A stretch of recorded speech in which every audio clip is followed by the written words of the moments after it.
Censura al excontralor Carlos Pollitt desata diversas reacciones dentro y fuera de la Asamblea. El exfuncionario se declara un chivo expiatorio. Declaran inocente al periodista Martín Pallares. Fue enjuiciado por el expresidente Correa por supuestamente desacreditarlo. En Venezuela, la oposición convoca a un plebiscito simbólico contra la Asamblea Constituyente impulsada por Nicolás Maduro. Reporte especial. Integrantes del cartel de Sinaloa creaban empresas fantasma para operar en el país. El exceso de velocidad, irrespeto a las normas de tránsito y la embriaguez, las principales causas de las tragedias en las vías. En deportes, el ganador de la primera etapa, el Delfín de Manta, espera conservar a sus principales figuras y seguir soñando con la Copa. ¡Yo inventé el narcotráfico! No me busquen, vatos, que yo los encuentro. En Gente, esta noche llega la novela que revoluciona al continente. El Señor de los Cielos se estrena en la pantalla de Coavisa.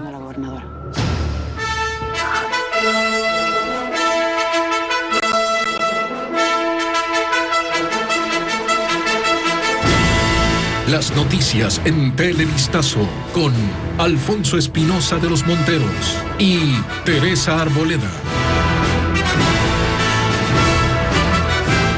Buenas noches, amigos televidentes.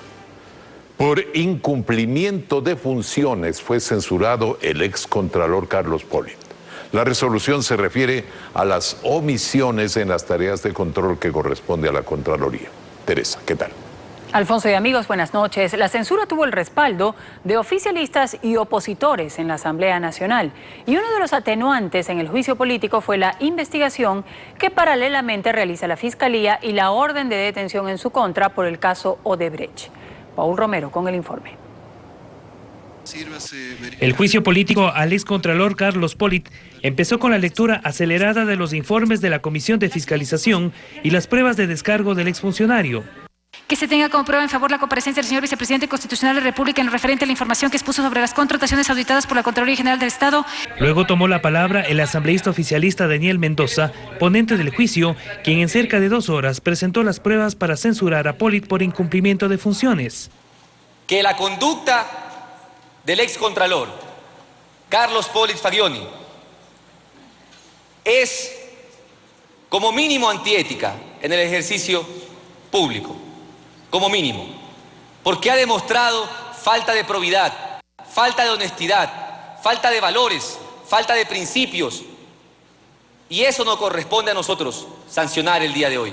El socialcristiano Henry Cucalón también se pronunció sobre los constantes viajes de Pollitt al exterior.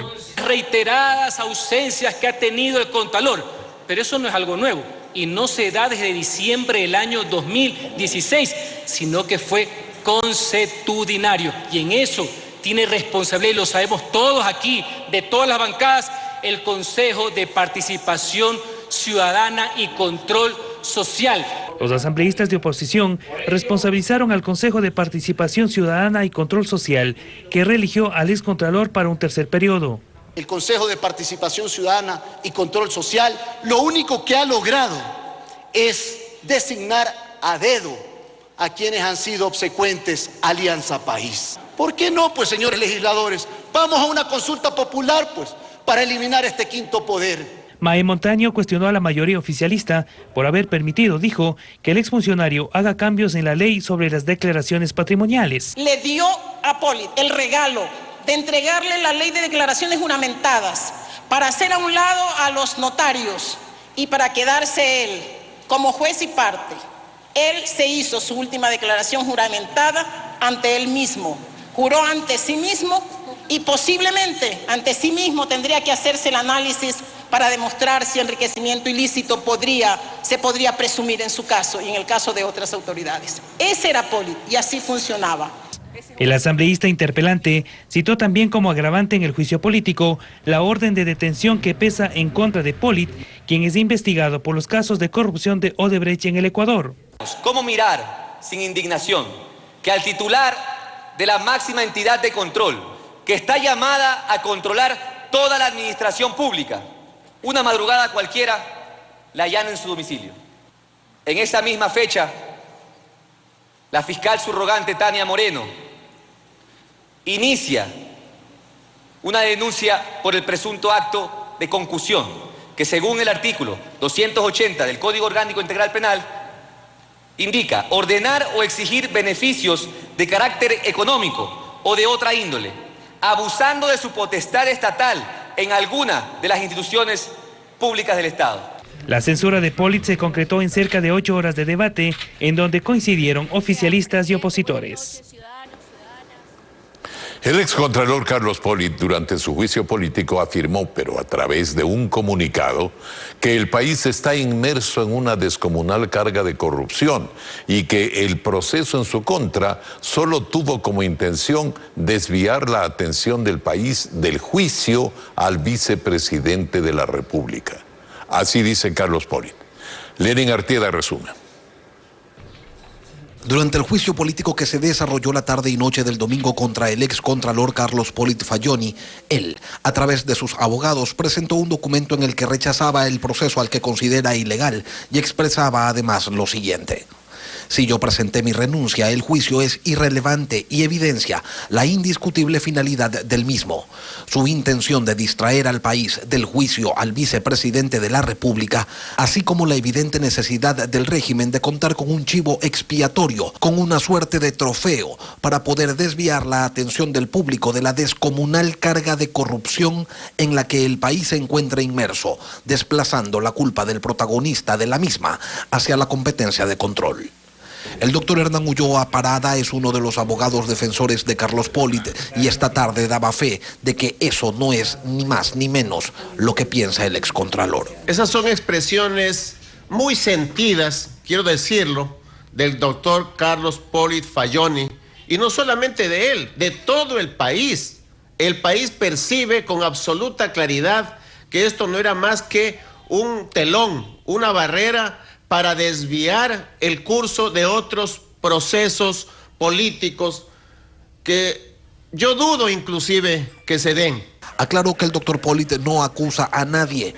Entonces, ¿quién es el protagonista de esa descomunal carga de corrupción a la que hace referencia en su escrito? Luego el país se irá dando cuenta a medida que pase el tiempo de todos estos elementos que podrían, sin lugar a dudas, dar otras perspectivas y otros nombres. Sobre la mayoría que censuró a Pollitt, Ulloa entiende que lo que menos tienen es autoridad moral para una cosa así. Esos mismos asambleístas pasaron aplaudiendo al doctor Pollitt cada año cuando rendía cuentas al país. Buscamos un pronunciamiento del vicepresidente de la República, pero hasta la hora de cierre de este reportaje no se obtuvo una respuesta. El juez de la Unidad de Contravenciones de Pichincha declaró inocente al periodista Martín Pallares ante la demanda presentada por el expresidente Rafael Correa. El periodista era acusado de desacreditar y deshonrar al exmandatario con un artículo de opinión publicado por el medio digital Cuatro Pelagatos. A la puerta de la audiencia ocurrieron algunos roces entre simpatizantes de Correa y del periodista. Patricio Díaz con el reporte.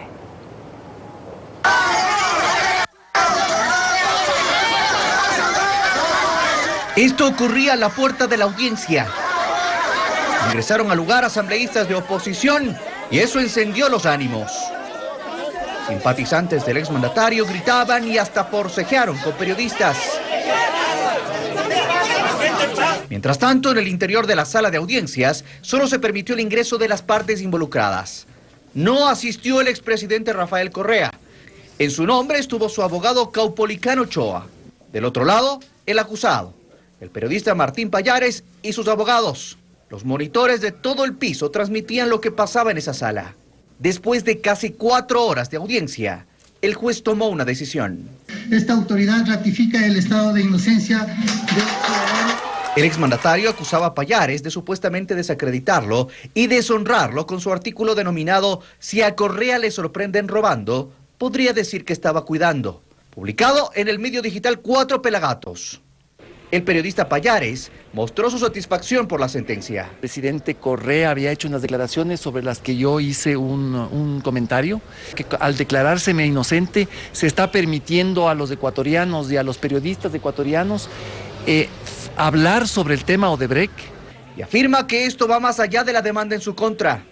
Creo que con esto se nulita un acto de amedrentamiento. Si es que hoy día el juez me hubiera sancionado, ya sea con prisión o con una sanción pecuniaria, hubiera enviado un mensaje a todos los periodistas, a todos ustedes colegas, de que no podían criticar a una autoridad pública. El abogado del expresidente, en cambio, fue crítico con la resolución. Dice que es contradictoria. Él ha afirmado, en primer lugar, que se ha constatado la existencia material de la infracción, es decir, que se ha justificado conforme a derecho la existencia de imputaciones injuriosas, pero él considera, en cambio, de que no se ha probado la responsabilidad penal del señor Martín Pallares Carrión.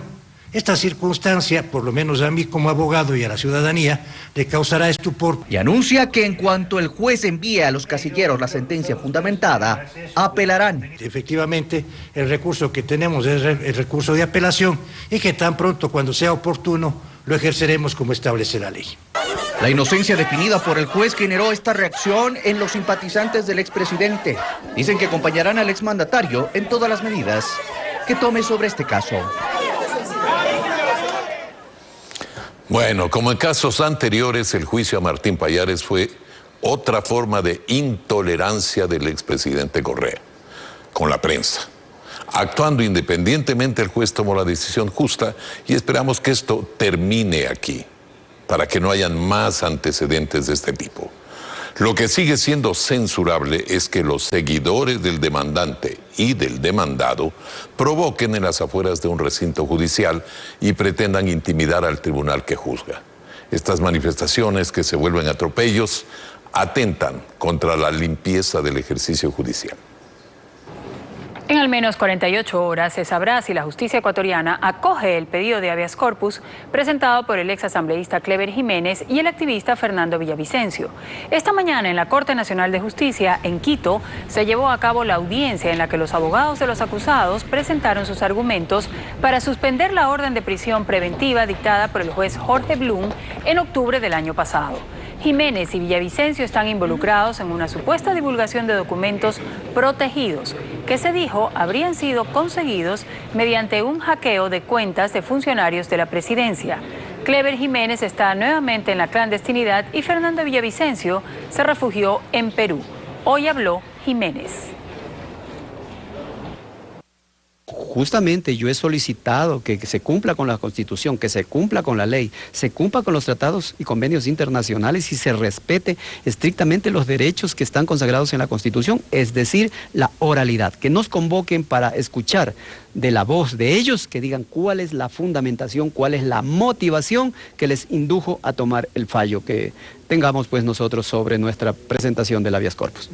Ellos nos han dado 48 horas, ellos se ponen el plazo yéndose en contra de ley expresa, yéndose en contra de ese principio constitucional de oralidad e inmediatez.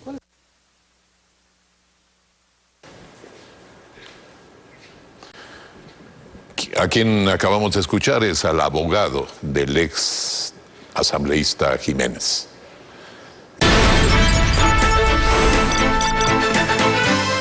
En Venezuela, la oposición anunció la convocatoria de un plebiscito simbólico para el 16 de julio con el objetivo de dar a los ciudadanos la oportunidad de rechazar el plan del presidente Nicolás Maduro de cambiar la Constitución. Fernando Monroy nos informa. Convocamos a todo el pueblo venezolano. Es el anuncio del plan de la oposición para combatir la propuesta de Nicolás Maduro de reescribir la Constitución de Venezuela. Respaldados por la Iglesia Católica y organizaciones sociales, empresariales y sindicales, convocaron a una consulta popular para el 16 de julio, con la intención de que la gente decida a favor o en contra de que el gobierno cambie la Constitución. Óigase bien, convocamos a este 16 de julio a elegir el futuro del país en este proceso nacional de decisión soberana y a partir de ese momento defender el mandato que surja de ese proceso, activando una fase superior de lucha. El proceso no buscará ser aprobado por el Poder Electoral, porque con el plebiscito quieren activar lo que han llamado la hora cero, es decir, el desconocimiento del Consejo Electoral y otras entidades públicas que han respaldado al presidente, como la Corte Suprema, y con ello también se activará en las calles la lucha indefinida contra el gobierno. Que sea el pueblo quien decida si convoca y respalda la renovación de los poderes públicos que se encuentran al margen de la Constitución, además de la conformación de un gobierno de unidad nacional. En cambio, el régimen mantiene su proyecto y amenaza a quien se ponga en contra. Estas son las palabras de Diosdado Cabello, leal seguidor de Maduro. Cada vez que hay una elección se presentan como que no pasara nada. Esa Asamblea Nacional Constituyente debe tener una comisión de la verdad que establezca responsabilidades. Y aquellos que han intentado violar la Constitución queden inhabilitados políticamente para elegir o ser electos en cargos públicos. Ante esto, el secretario de la OEA, Luis Almagro, dijo en su cuenta de Twitter: es imperativo ponerle fin ya a esta guerra sucia del régimen contra el pueblo de Venezuela. Mientras tanto, la oposición señaló que realizará la consulta con observadores internacionales en 1.600 puntos del territorio nacional venezolano y de igual manera en sitios del extranjero. En Brasil arrestaron a un exministro de Lula da Silva y de Michel Temer bajo la sospecha de haber recibido sobornos. Se trata de Gedel Vieira Lima, quien fue arrestado por la Policía Federal bajo la acusación de formar parte de una organización criminal que desvió recursos de una gigante entidad financiera pública que él presidió durante el gobierno de Dilma Rousseff. Gedel Vieira Lima habría otorgado préstamos de la entidad a empresas, pero a cambio de sobornos. Un hombre ha muerto y al menos 6 personas han resultado heridas este lunes en un tiroteo en la ciudad francesa de Toulouse. Según los datos preliminares, varias personas bajaron de un scooter y una motocicleta y abrieron fuego contra varios ciudadanos cerca de la plaza de Aval. Tras el tiroteo, los sospechosos se dieron a la fuga.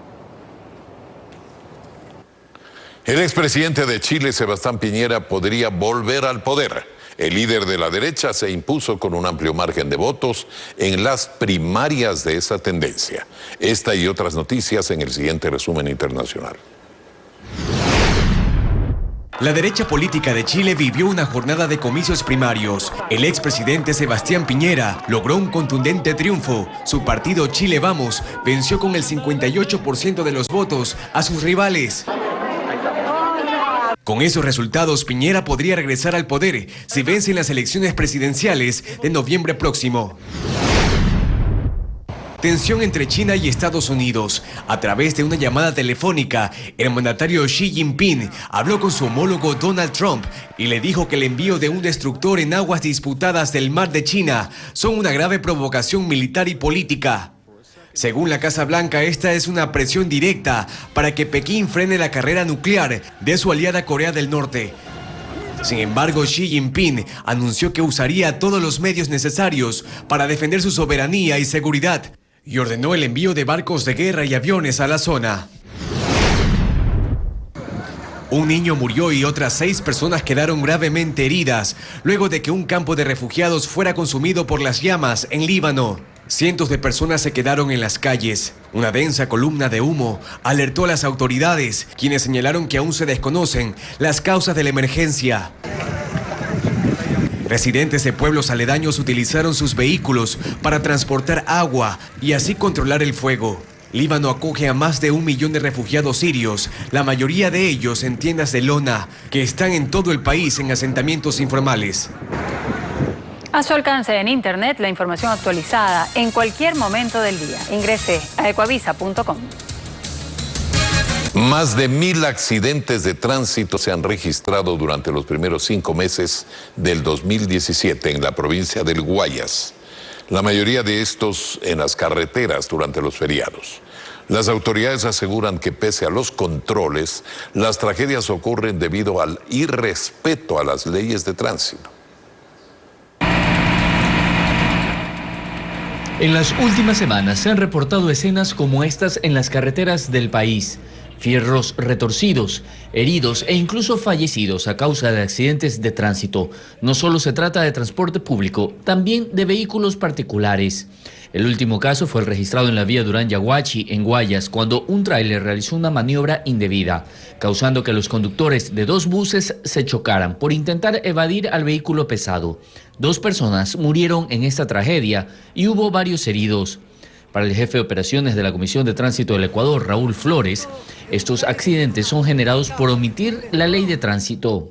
Según la Comisión de Tránsito del Ecuador, las principales causas de accidente de tránsito son el irrespeto a la ley de tránsito, exceso de velocidad y la embriaguez. Otra de las causas es conducir desatentos a las condiciones de la vía. Según el Sistema Integrado de Actuaciones de la Fiscalía, la Unidad de Tránsito entre enero y mayo del 2017 ha recibido 1.326 denuncias de accidentes viales, de las cuales 89 han terminado con la muerte de transeúntes u ocupantes de los vehículos involucrados.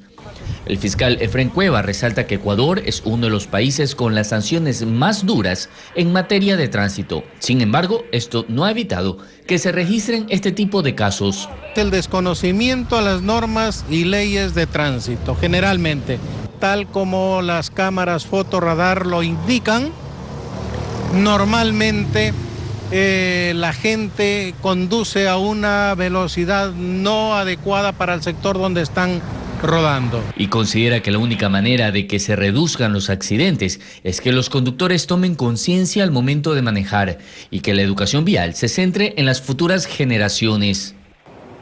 Esta mañana 2 personas fueron atropelladas por un vehículo que intentó evitar un choque. El accidente ocurrió en el sector de San Bartolo, en el sur de Quito. Un hombre falleció al instante producto del impacto, mientras que otros 2 ciudadanos fueron trasladados a casas de salud con heridas. En el auto iban otros pasajeros quienes también fueron atendidos tras el incidente. La conductora fue detenida y el carro trasladado al patio de detención vehicular. Mediante un video de una cámara de vigilancia y las investigaciones, se determinarán las causas del atropellamiento. Y mucha atención, en Quito los transportistas urbanos de Pichincha anuncian un paro de actividades en la capital desde la medianoche de hoy hasta las 9 de la mañana de este martes. La medida fue tomada como reacción ante la postergación del segundo debate de la ordenanza municipal para el incremento de la tarifa de pasaje. Por su parte, el municipio de Quito, mediante un comunicado, afirma que la paralización del transporte público está prohibida y que en caso de concretarse solicitará a las autoridades competentes se apliquen las sanciones correspondientes. El Cabildo manifestó que la solución no puede originarse mediante amenazas ni medidas de hecho.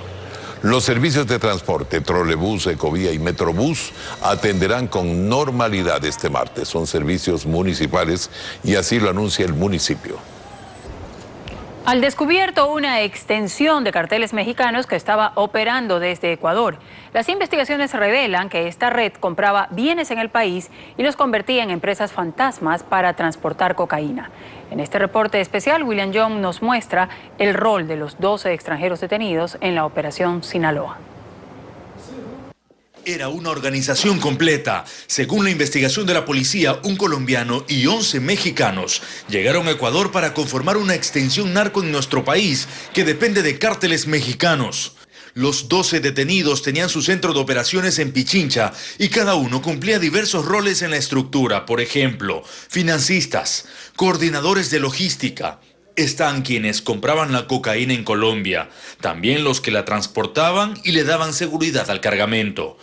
El operativo se denominó Sinaloa y las autoridades ecuatorianas confirmaron que todo el proceso inicia en México, desde donde los cárteles envían el dinero en efectivo en avionetas hacia Ecuador. Con esos recursos, los narcos mexicanos compraban bienes, casas y edificios que luego convertirían en empresas exportadoras de grandes cargamentos de semilla de cacao, pero contaminadas con cocaína, que serían enviadas a México, en donde se cierra el círculo. En este video de la policía se observa lo cuidadosos que fueron los narcos al introducir diminutos sobres de cocaína en las semillas. En total, decomisaron más de 100 kilos del alcaloide y $70.000. A través de su página oficial, el Ministerio del Interior indicó que se desarticuló a un importante brazo operativo mexicano y se ha retirado del mercado 280,000 dosis de droga aproximadamente. Las autoridades no confirmaron si hay más extranjeros trabajando en esta red internacional desde Ecuador. Nuevamente se llevó a cabo el acto de reparación para 41 niños que fueron abusados sexualmente en una institución educativa privada en el sur de Quito. María Isabel Carminiani nos cuenta que en el primer acto, hace unas semanas, los padres se retiraron del lugar porque la entidad no pidió disculpas públicas, tal como lo ordenó la justicia. A nombre del Ministerio de Educación y la institución se reitera las disculpas pertinentes a los mencionados estamentos y a la sociedad en general, con el compromiso de continuar trabajando. Son las disculpas públicas de las autoridades de un plantel educativo del sur de Quito por el caso de abuso sexual de un profesor de la entidad a 41 niños y niñas, hecho que ocurrió entre los años 2010 y 2011. Además, develaron esta placa en presencia de los padres de familia como una reparación simbólica para las víctimas. Satisfechos no, nunca, jamás. El daño, como lo dice otra madre de familia, el daño está hecho. Pero esto solamente es un acto importante, porque esto se convierte en un precedente. El llamado es a las autoridades a que se mantengan alertas, a que se mantengan vigilantes. El pasado 19 de junio, este evento no culminó ya que familiares de las víctimas pedían que la institución se disculpe públicamente. Como eso no ocurrió, abandonaron el plantel. El abogado de la entidad dice que no lo hicieron porque eso no constaba en la sentencia. En ese texto no se pide ni disculpas, ni se pide minuto cívico. Entonces los padres de familia estuvieron el día 19, pensaron de que no se estaba cumpliendo con la sentencia. Y es el propio Ministerio de Educación que estuvo aquí avalando el acto, que estaba nítido y claro en el texto de la sentencia. En el evento estuvieron presentes algunas de las víctimas, autoridades del Ministerio de Educación y del Fondo de Naciones Unidas para la Infancia. Pero este acto no estuvo exento de inconvenientes. Se escuchaban los gritos de otros padres de familia que en el patio apoyaban a la institución. Que no se venga a mancillar el buen nombre de la institución, porque nos afecta a nuestros hijos que tenemos acá. Sobre este incidente se refirió el viceministro de Educación, Álvaro Sáenz. A mí me queda un mal sabor el hecho de haber visto que en definitiva la institución educativa ha traído un grupo de, no sé si eran padres de familia, a gritar a favor. Me queda ese mal sabor. La placa en honor a las víctimas fue ubicada en el aula donde el profesor de Ciencias Naturales los maltrataba y obligaba a los alumnos a ver películas pornográficas y recrear las escenas. El sentenciado José Negrete cumple una pena de 16 años de prisión. El presidente Lenín Moreno se reunió en el Palacio de Carondelet con los líderes del Partido Comunista Ecuatoriano y del Partido Socialista. Vamos a dar paso ahora a Juan Carlos Aisprúa para que nos informe sobre esta nueva faceta del diálogo. Juan Carlos, buenas noches. ¿Cuáles son los temas que se abordaron en esta reunión? ¿Qué tal, Teresa, amigos? Precisamente como parte de este llamado al diálogo nacional realizado por el presidente Lenín Moreno en días pasados, hoy mantuvo una reunión con dos movimientos. Uno de ellos, el Partido Socialista. Patricio Zambrano, su presidente, le propuso al jefe de Estado varios aspectos para reformar la ley de comunicación. Él considera que esta normativa podría mejorar y es más, él también dijo que el Partido Socialista quiere integrar la mesa de comunicación que, recordemos, Lenín Moreno anunció que va a llevar a cabo un diálogo nacional también para reformar esta normativa. Hablamos de la Ley Orgánica de Comunicación. Escuchemos lo que dijo Zambrano, titular del Partido Socialista, acerca de este diálogo que mantuvo por cerca de media hora con el presidente Moreno.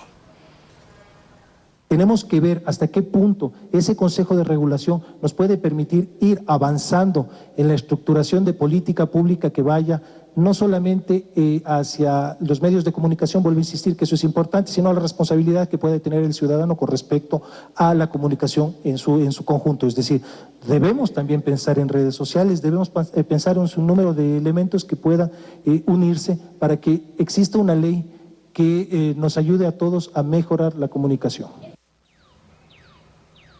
Y hace pocos minutos también finalizó la reunión que mantuvo el primer mandatario con los representantes del Partido Comunista. Ellos hablaron sobre la necesidad de reformar la ley de educación superior y también tienen la idea de presentar un paquete de propuestas para reformar el Código del Trabajo y de esta manera fortalecer el derecho de los trabajadores. Escuchemos más detalles de la voz de Paul Almeida, vocero del Partido Comunista. Fundamentalmente garantizar las condiciones de trabajo. Nosotros hemos planteado la sindicalización por ramas, por ejemplo, que eso va a permitir organizar a los trabajadores que no necesariamente están en grandes fábricas o empresas, garantizar las otras formas de organización también de quienes están temporalmente en condición de desempleo, etcétera. No es fundamentalmente garantizar eso, ver cómo se regula el tema de los trabajadores autónomos para la garantía de sus derechos. Y está previsto que mañana por la mañana los integrantes de la Confederación de Nacionalidades Indígenas del Ecuador, CONAIE, presenten un paquete de propuestas sobre varios aspectos al Palacio de Carondelet. Sin embargo, aún no nos han informado si es que el presidente Lenín Moreno, dentro de su agenda, tiene previsto recibir al grupo de miembros de la CONAIE. Alfonso, es la información que les podemos proporcionar a esta hora desde el centro de la capital. Tienen más información. Muchas gracias, Juan Carlos. El diálogo sigue. Las autoridades proponen nuevas regulaciones para la circulación de 2 hombres en una moto tras el incremento de delitos a bordo de esos vehículos en Guayaquil. La Gobernación del Guayas planteó horarios para el control a motociclistas, como nos informa William Young. A este restaurante lo han asaltado en 3 ocasiones. En todas, los delincuentes se movilizaban en motos. Rudy Osaeta es la propietaria y cree que es necesario aumentar los patrullajes. Pero ya basta, pero que en realidad los paren, los revisen. Este es solo uno de los casos más recientes registrados en Guayaquil, pues según las cifras de la policía, en lo que va del año, el 60% de los delitos cometidos en la ciudad están relacionados con motocicletas, principalmente en asesinatos y robos. Por eso el Consejo de Seguridad Provincial propuso una ordenanza para que los controles se intensifiquen en los horarios de mayor incidencia de delitos. La policía tendrá la potestad para detener por investigaciones a toda moto, motocicletas, motonetas, tricar y cuadrimotos con 2 ocupantes hombres que circule desde las 16 horas hasta las 5 horas. Así lo confirmó el gobernador del Guayas, José Francisco Ceballos. Sino que en vista de todo este diagnóstico que tenemos allí en información, los horarios que se producen, los lugares, los días que se incrementan los delitos, etcétera, y todo eso ha conllevado a hacer esta propuesta de ordenanza. El horario fue establecido con base en los reportes de la policía y las denuncias presentadas en la Fiscalía. Para el alcalde Jaime Nebot se trata de un tema complejo, por lo que esta propuesta de ordenanza no sería la solución definitiva a los problemas de inseguridad en la ciudad. Entonces hay que tener cuidado con eso, porque el secuestro express también se da en los vehículos. ¿Qué vamos a hacer? ¿Prohibir los vehículos para que no haya secuestro express en los vehículos? Señores, la calentura no está en la sábana. Ahora, el tema se ha salido de madre, como se dice normalmente, ¿no? Entonces se amerita, a mi juicio personal, una medida coyuntural. Si para frenar esta salida de madre hay que hacer eso, hay que hacerlo. El titular de la Agencia de Tránsito Municipal, Andrés Roche, mencionó otras regulaciones para la comercialización de motos. Este planteamiento también será evaluado en el resto de cantones del Guayas para su implementación. Y a propósito de delitos, repunta el femicidio en el país. Cifras de la Policía Nacional reflejan que en el primer semestre del 2017 hubo un 50% más de casos de este tipo que durante el mismo periodo del año pasado. Nos informa Fernando Terranova. Según la Dirección Nacional de Delitos contra la Vida DINASED, durante el primer semestre del año pasado hubo 41 femicidios en el país, mientras en lo que va del 2017 se reportaron 60 crímenes de este tipo. De los 60 femicidios registrados en el primer semestre de 2017, en 11 los agresores se suicidaron.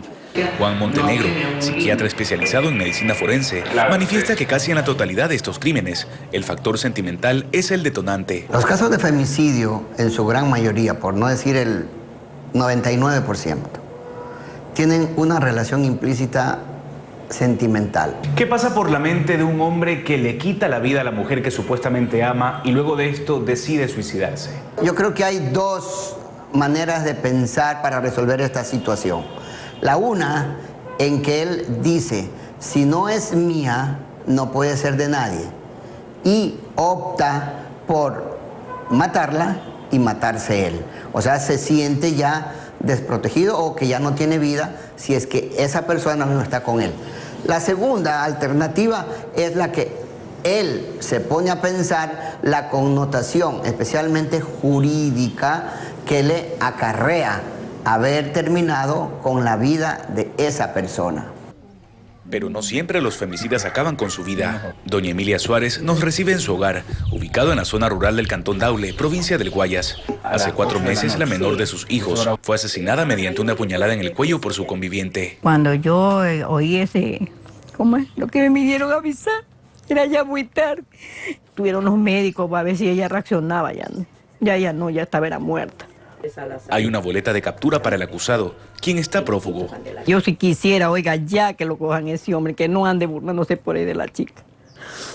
El coronel Víctor Arauz, jefe nacional de la DINASET, explica que los esfuerzos se enfocan en atrapar a los asesinos. Nosotros como DINASET actuamos post-delito y que son situaciones que lamentablemente están fuera del alcance de la prevención que puede hacer la Policía Nacional. Estamos hablando de que tenemos un porcentaje sobre el 85% de resolución de casos en lo que respecta a femicidios.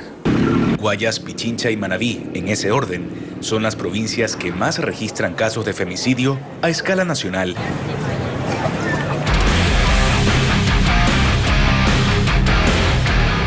Hola, buenas noches. El ganador de la primera etapa del Fin de Manta espera mantener el mismo plantel para la segunda parte del año.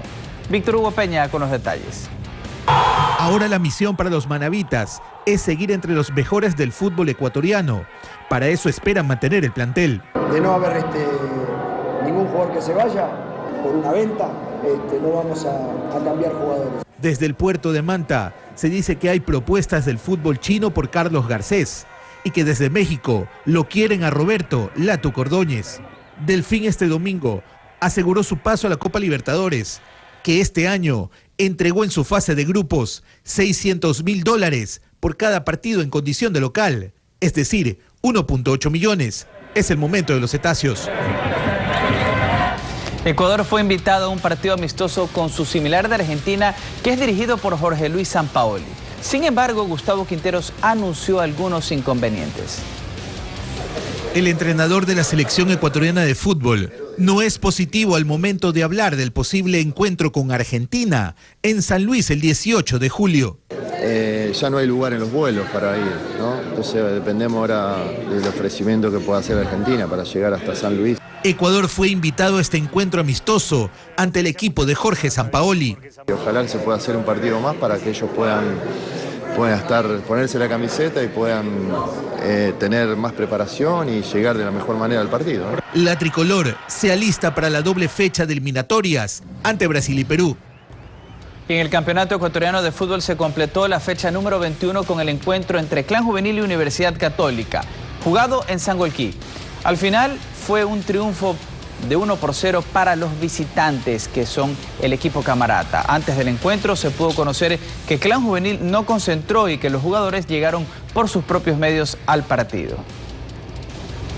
Y River Plate de Argentina no consideró al ecuatoriano Arturo Mina para el encuentro de este martes ante Guaraní de Paraguay por el marco de la Copa Libertadores de América. La prensa argentina considera inminente la salida del ecuatoriano, quien suena para el Monterrey mexicano. Y millonaria cifra para la continuidad de Stephen Curry en los Golden State Warriors de la NBA. Estas y otras novedades en la siguiente miscelánea. Más de $200 millones le costó a los Golden State la renovación por 5 años del contrato de Stephen Curry. Mientras que el ciclista eslovaco Peter Sagan ganó la tercera etapa del Tour de Francia. Lo hizo pese a perder cerca de la recta final uno de sus pedales. En el rally de Osana, el piloto Albert Oriols sufrió un accidente que le costó terminar en el hospital. Al final no presentó graves lesiones. Para más información deportiva ingrese a la cuenta de Estadio en Facebook. Buenas noches.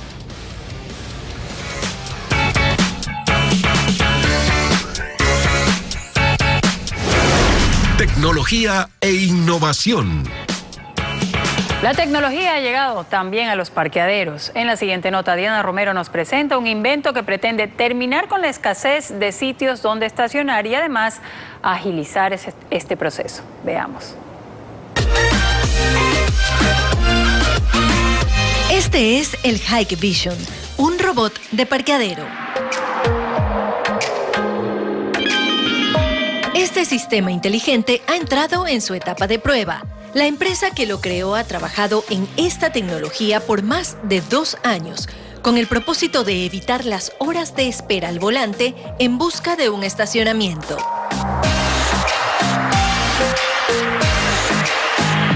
Este invento usa sensores de movimiento y sensores de rotación para calcular posición, orientación y velocidad. Cada robot puede alzar vehículos de hasta 2.500 kilogramos. Este sistema de parqueadero permite albergar hasta 4 filas de carros y buscar entre ellos el que el usuario solicita.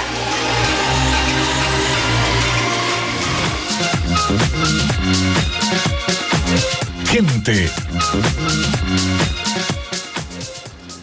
En la música, el cantante Axel regresa y presenta un nuevo sencillo a ritmo de pop y en sonido electrónico. En la siguiente nota, Ana María Palacios, les contamos estos nuevos proyectos del cantante argentino. Que nos animemos, que quedemos como el imán y el acero, tan pegados como el aire con el viento. Cuando no estás yo te invento. Después de 3 años de lanzamiento de su último álbum, el cantante Axel llega con una nueva propuesta musical en el tema titulado Que nos animemos, grabado con la estadounidense Becky G. Con tus ojos me iluminas, tu boca no sabe que salva sus besos. La canción narra una historia de amor, en la que ambos se arriesgan y superan los distintos obstáculos para estar juntos. En el amor lo digo todo lo que pienso siempre cuando pienso con el corazón. En el amor lo digo todo lo que pienso siempre cuando pienso con el corazón. Que nos animemos será parte de su 8º disco. Este álbum empezó a ser producido tras el fallecimiento de su madre, por lo que uno de los nuevos temas es dedicado para ella. Que nos animemos, quedemos como el imán y el acero, tan pegados como el aire con el viento. Cuando no estás yo te invento. Que nos animemos y quedemos como el imán y el acero. El disco saldrá a la venta el 25 de agosto, con el cual Axel recorrerá países como España, México, Estados Unidos y Chile. Que nos animemos y quedemos como el imán. El Señor de los Cielos regresa con una nueva temporada cargada de adrenalina y que responderá a algunas de las preguntas que nos dejó la primera entrega. En la siguiente nota, Josabeth Carchi describe esta megaproducción. Gente, no te puede ver, hombre. A ver, no te hagas güey. Habíamos quedado que nada de secuestros y mira. Hoy a las 23 horas, el Señor de los Cielos se tomará la pantalla de Ecuavisa. ¡Arre! Vamos a regresar. En esta nueva temporada descubriremos que Aurelio Casillas no murió como todos creían durante una cirugía para cambiar su rostro. ¿Es Aurelio? ¿O es otro? Lo vamos a saber. Al contrario, regresa con más fuerza para reclamar su territorio. ¡Yo inventé el narcotráfico! Aurelio planea extender su red de narcotráfico a pesar de haber perdido casi toda su fortuna. Me robó todo lo que era mío, hasta mi mujer y a mis hijas. El encargado de interpretar a este personaje es el mexicano Rafael Amaya, quien ha sido considerado como uno de los hombres más bellos del mundo por revistas como People. Mi Mónica. En esta producción también participan las actrices Jimena Herrera, Fernanda Castillo y otras reconocidas figuras. Pero en serio, bien delicada que sí es la monita, ¿no? Pues sí, natural, por el embarazo. ¿No le habías contado a tu socia que vas a ser papá, mi amor? Usted podrá ser testigo de esta historia llena de venganza y pasión a partir de esta noche. Bueno, Jimena, ¿eres tú? Lo más destacado del día. El tema del Contralor por incumplimiento de funciones fue censurado el excontralor Carlos Polit. La resolución se refiere a las omisiones en las tareas de control que corresponde a la Contraloría. La censura tuvo el respaldo de oficialistas y opositores en la Asamblea Nacional. Uno de los atenuantes fue la investigación que paralelamente realiza la Fiscalía y la orden de detención en su contra por el caso Odebrecht. El juicio político al excontralor Carlos Polit empezó con la lectura acelerada de los informes de la Comisión de Fiscalización y las pruebas de descargo del exfuncionario. Que se tenga como prueba en favor la comparecencia del señor vicepresidente constitucional de la República en lo referente a la información que expuso sobre las contrataciones auditadas por la Contraloría General del Estado. Luego tomó la palabra el asambleísta oficialista Daniel Mendoza, ponente del juicio, quien en cerca de 2 horas presentó las pruebas para censurar a Polit por incumplimiento de funciones. Que la conducta del excontralor Carlos Polit Fagioni es como mínimo antiética en el ejercicio público. Como mínimo, porque ha demostrado falta de probidad, falta de honestidad, falta de valores, falta de principios, y eso no corresponde a nosotros sancionar el día de hoy. El socialcristiano Henry Cucalón también se pronunció sobre los constantes viajes de Polit al exterior. Reiteradas ausencias que ha tenido el Contralor, pero eso no es algo nuevo, y no se da desde diciembre del año 2016, sino que fue consuetudinario, y en eso tiene responsabilidad, y lo sabemos todos aquí, de todas las bancadas, el Consejo de Participación Ciudadana y Control Social. Los asambleístas de oposición responsabilizaron al Consejo de Participación Ciudadana y Control Social, que reeligió al excontralor para un tercer periodo. El Consejo de Participación Ciudadana y Control Social lo único que ha logrado es designar a dedo a quienes han sido obsecuentes a Alianza País. ¿Por qué no, pues, señores legisladores? Vamos a una consulta popular, pues, para eliminar este quinto poder. Mae Montaño cuestionó a la mayoría oficialista por haber permitido, dijo, que el exfuncionario haga cambios en la ley sobre las declaraciones patrimoniales. Le dio a Polit el regalo de entregarle la ley de declaraciones juramentadas para hacer a un lado a los notarios y para quedarse él como juez y parte. Él se hizo su última declaración juramentada ante él mismo, juró ante sí mismo y posiblemente ante sí mismo tendría que hacerse el análisis para demostrar si enriquecimiento ilícito se podría presumir en su caso y en el caso de otras autoridades. Ese era Polit y así funcionaba. El asambleísta interpelante citó también como agravante en el juicio político la orden de detención que pesa en contra de Polit, quien es investigado por los casos de corrupción de Odebrecht en el Ecuador. ¿Cómo mirar sin indignación que al titular de la máxima entidad de control, que está llamada a controlar toda la administración pública, una madrugada cualquiera la allanan en su domicilio? En esa misma fecha, la fiscal subrogante Tania Moreno inicia una denuncia por el presunto acto de concusión, que según el artículo 280 del Código Orgánico Integral Penal, indica ordenar o exigir beneficios de carácter económico o de otra índole, abusando de su potestad estatal en alguna de las instituciones públicas del Estado. La censura de Polit se concretó en cerca de 8 horas de debate, en donde coincidieron oficialistas y opositores. El juez de la Unidad de Contravenciones de Pichincha declaró inocente al periodista Martín Pallares ante la demanda presentada por el expresidente Rafael Correa. El periodista era acusado de desacreditar y deshonrar al exmandatario con un artículo de opinión publicado por el medio digital Cuatro Pelagatos. A la puerta de la audiencia ocurrieron algunos roces entre simpatizantes de Correa y del periodista.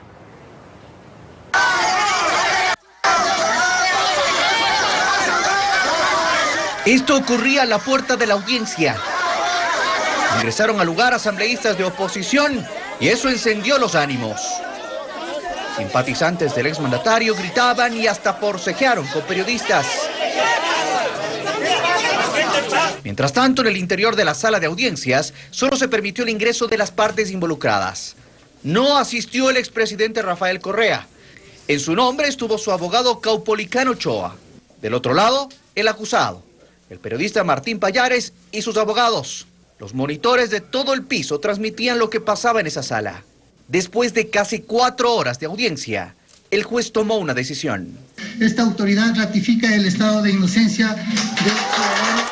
El exmandatario acusaba a Pallares de supuestamente desacreditarlo y deshonrarlo con su artículo denominado "Si a Correa le sorprenden robando, podría decir que estaba cuidando", publicado en el medio digital Cuatro Pelagatos. El periodista Pallares mostró su satisfacción por la sentencia. El presidente Correa había hecho unas declaraciones sobre las que yo hice un comentario, que al declarárseme inocente se está permitiendo a los periodistas ecuatorianos hablar sobre el tema Odebrecht. Y afirma que esto va más allá de la demanda en su contra. Creo que con esto se nulita un acto de amedrentamiento. Si es que hoy día el juez me hubiera sancionado, ya sea con prisión o con una sanción pecuniaria, hubiera enviado un mensaje a todos los periodistas, a todos ustedes colegas, de que no podían criticar a una autoridad pública. El abogado del expresidente, en cambio, fue crítico con la resolución. Dice que es contradictoria. Él ha afirmado, en primer lugar, que se ha constatado la existencia material de la infracción, es decir, que se ha justificado conforme a derecho la existencia de imputaciones injuriosas, pero él considera, en cambio, de que no se ha probado la responsabilidad penal del señor Martín Pallares Carrión. Esta circunstancia, por lo menos a mí como abogado y a la ciudadanía, le causará estupor. Y anuncia que en cuanto el juez envíe a los casilleros la sentencia fundamentada, apelarán. Efectivamente, el recurso que tenemos es el recurso de apelación y que tan pronto, cuando sea oportuno, lo ejerceremos como establece la ley. La inocencia definida por el juez generó esta reacción en los simpatizantes del expresidente. Dicen que acompañarán al exmandatario en todas las medidas que tome sobre este caso. En Venezuela, la oposición anunció la convocatoria de un plebiscito simbólico para el 16 de julio, con el objetivo de dar a los ciudadanos una oportunidad, la oportunidad de rechazar el plan del presidente Nicolás Maduro de cambiar la Constitución. Convocamos a todo el pueblo venezolano. Es el anuncio del plan de la oposición para combatir la propuesta de Nicolás Maduro de reescribir la Constitución de Venezuela. Respaldados por la Iglesia Católica y organizaciones sociales, empresariales y sindicales, convocaron a una consulta popular para el 16 de julio, con la intención de que la gente decida a favor o en contra de que el gobierno cambie la Constitución. Óigase bien, convocamos a este 16 de julio a elegir el futuro del país en este proceso nacional de decisión soberana y a partir de ese momento defender el mandato que surja de ese proceso, activando una fase superior de lucha. El proceso no buscará ser aprobado por el Poder Electoral, porque con el plebiscito quieren activar lo que han llamado la hora cero, es decir, el desconocimiento del Consejo Electoral y otras entidades públicas que han respaldado al presidente, como la Corte Suprema, y con ello también se activará en las calles la lucha indefinida contra el gobierno. Que sea el pueblo quien decida si convoca y respalda la renovación de los poderes públicos que se encuentran al margen de la Constitución, además de la conformación de un gobierno de unidad nacional. En cambio, el régimen mantiene su proyecto y amenaza a quien se ponga en contra. Estas son las palabras de Diosdado Cabello, leal seguidor de Maduro. Cada vez que hay una elección se presentan como que no pasara nada. Esa Asamblea Nacional Constituyente debe tener una comisión de la verdad que establezca responsabilidades. Y aquellos que han intentado violar la Constitución queden inhabilitados políticamente para elegir o ser electos en cargos públicos. Ante esto, el secretario de la OEA, Luis Almagro, dijo en su cuenta de Twitter: es imperativo ponerle fin ya a esta guerra sucia del régimen contra el pueblo de Venezuela. Mientras tanto, la oposición señaló que realizará la consulta con observadores internacionales en 1.600 puntos del territorio nacional venezolano y de igual manera en sitios del extranjero. Así concluimos, amigos, esta emisión. Los dejamos con nuestro segmento Vistazo al Mundo. Alfonso. En esta ocasión, un recorrido por Egipto y sus maravillas naturales e históricas. Más información en Telemundo. Buenas noches. Vistazo al Mundo.